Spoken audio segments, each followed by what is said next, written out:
బెంగాల్ పులి మన దేశానికి గర్వకారణం. ప్రపంచంలోని పులులలో అత్యంత ప్రసిద్ధి గాంచిన పులి.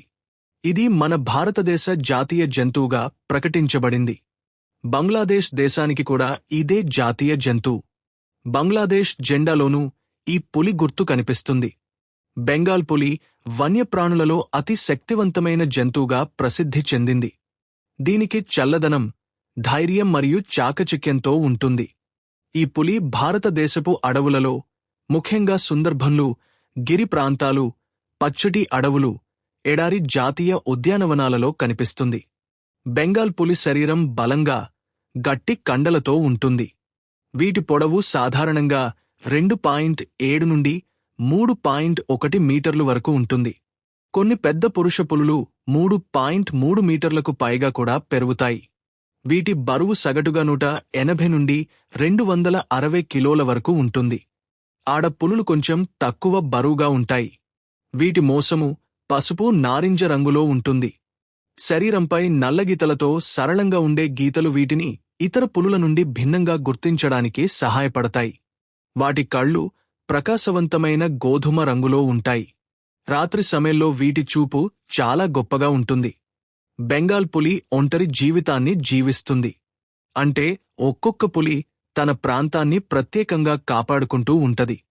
దీనికి వేట చేయడం, ఆహారం సేకరించడం ముఖ్యమైన పనులు. పులి ఆహారం కోసం జింకలు, అడవి పందులు, సాంబార్, అడవి గొర్రెలు మరియు చిన్న ఏనుగులను కూడా వేటాడుతుంది. ఒక పులి ఒకసారి పెద్ద జంతువును వేటాడితే 2-3 రోజులు అదే మాంసాన్ని తింటూ ఉంటుంది. ఇది తన వేటను మరొక జంతువు తినకుండా దాచడానికి చెట్ల కింద, బొరియలలో కింద దాచి ఉంచుతుంది. పులులు ఎక్కువగా రాత్రి సమయంలో వేటాడతాయి. రాత్రి వీటి కళ్ళు చక్కగా పనిచేస్తాయి కాబట్టి ఈ సమయంలో వేట కోసం చాలా చురుకుగా తిరుగుతాయి. భారతదేశంలో వీటి సంఖ్య ఎక్కువగా సుందర్బన్ ప్రాంతంలో ఉంది. సుందర్బన్ అనేది గంగా నది డెల్టా ప్రాంతంలో ఉంది. ఇది బంగ్లాదేశ్ మరియు పశ్చిమ బంగాల్ రాష్ట్రంలో విస్తరించి ఉంది. సుందర్బన్ పులులు కొంచెం వేరుగా ఉంటాయి. అవి ఎక్కువగా జలమార్గాలు, కప్పల మధ్యలో తిరిగి జీవిస్తాయి.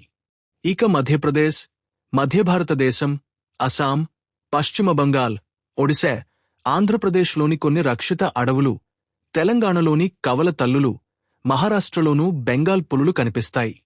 బెంగాల్ పులులు ఆడపులి ద్వారా సంతానాన్ని పెంచుతాయి. ఆడపులి గర్భం దాదాపు 3.5 నెలల వరకు ఉంటుంది. ఒకసారి గర్భం దాల్చిన తరువాత 2 నుండి 4 పులి పిల్లలను ప్రసవిస్తుంది. పిల్లలు ముద్దుగా ఉంటాయి. తల్లి వాటిని జాగ్రత్తగా కాపాడుతుంది. పిల్లలు సుమారు 2 సంవత్సరాలు తల్లితోనే ఉంటాయి. ఆ తరువాత ఒక్కొక్కటి విడిగా జీవించడానికి ప్రాధాన్యం ఇస్తాయి. కొన్నిసార్లు పులి పిల్లలు తల్లిని వదలకుండా కొంతకాలం దూరంగా వేటకోసం వెళ్తూ తిరిగి వస్తూ ఉంటాయి. బెంగాల్ టైగర్ మన పర్యావరణ వ్యవస్థలో చాలా ముఖ్యమైన జీవి. ఇది ఒక అగ్ర ప్రెడేటర్. అంటే పులి వేటాడటం ద్వారా ఇతర జంతువుల సంఖ్యను సరిగా ఉంచుతుంది. ఎక్కువగా జింకలు, అడవి పందులు పెరిగితే అడవి చెట్లు, మొక్కలు నాశనం అవుతాయి. పులి వేట చేయటం వలన వాటి సంఖ్య నియంత్రణలో ఉంటుంది. అందువల్ల అడవులు ఆరోగ్యంగా ఉంటాయి. వన్యప్రాణుల సమతుల్యత కొనసాగుతుంది. పులి లేని అడవులు కొద్ది రోజుల్లోనే వనరులను కోల్పోతాయి. బెంగాల్ పులులకు చాలా ప్రమాదాలు ఎదురవుతున్నాయి. మనిషి వలన వాటి అడవి తక్కువ అవడం, వేటగాళ్లు వేటాడటం, కొన్నిసార్లు పులి చర్మం, ఎముకల కోసం చట్టానికి విరుద్ధంగా వేట చేయడం వలన వీటి సంఖ్య తగ్గుతోంది. ఇప్పుడు పులుల సంఖ్యను పెంచేందుకు ప్రభుత్వం మరియు వన్యప్రాణి సంరక్షణ సంస్థలు ప్రయత్నిస్తున్నాయి. చాలా నేషనల్ పార్క్లు, టైగర్ రిజర్వ్లు నిర్మించి పులులను కాపాడుతున్నారు. భారతదేశంలో 1973లో ప్రారంభించిన ప్రాజెక్ట్ టైగర్ అనే పథకం ప్రసిద్ధి చెందింది. ఈ పథకం కారణంగా పులుల సంఖ్య కొంతమేర పెరిగింది. ఇప్పుడు దేశవ్యాప్తంగా దాదాపు 50 పైగా టైగర్ రిజర్వ్లు ఉన్నాయి. Bandipur tiger reserve, Kanha national park, Sundarban tiger reserve, Ranthambore national park, Nagarjunasagar, Srisailam tiger reserve. మానవ అటవీ నిర్మూలన కారణంగా పులులు బయటకు రావచ్చు. కొన్నిసార్లు అవి గ్రామాల దగ్గరకు వస్తాయి. కాబట్టి మనం వాటి ఆవాసాలను దెబ్బతీయకూడదు. ప్రతి ఒక్కరూ అడవులను రక్షించాలి మరియు వన్యప్రాణులకు సురక్షితమైన వాతావరణాలను సృష్టించాలి. ప్రతి మనిషి పులి గురించి అవగాహన పెంచుకోవాలి. పులి చర్మం, ఎముకలు వాడే వస్తువులను కొనకూడదు. వన్యప్రాణి చట్టాలను గౌరవించాలి. పులులను కనుగొంటే వెంటనే అటవీ అధికారులకు సమాచారం ఇవ్వాలి. స్కూళ్లు, కాలేజీలు పిల్లలకు పులి పరిరక్షణలో పాత్రను బోధించాలి.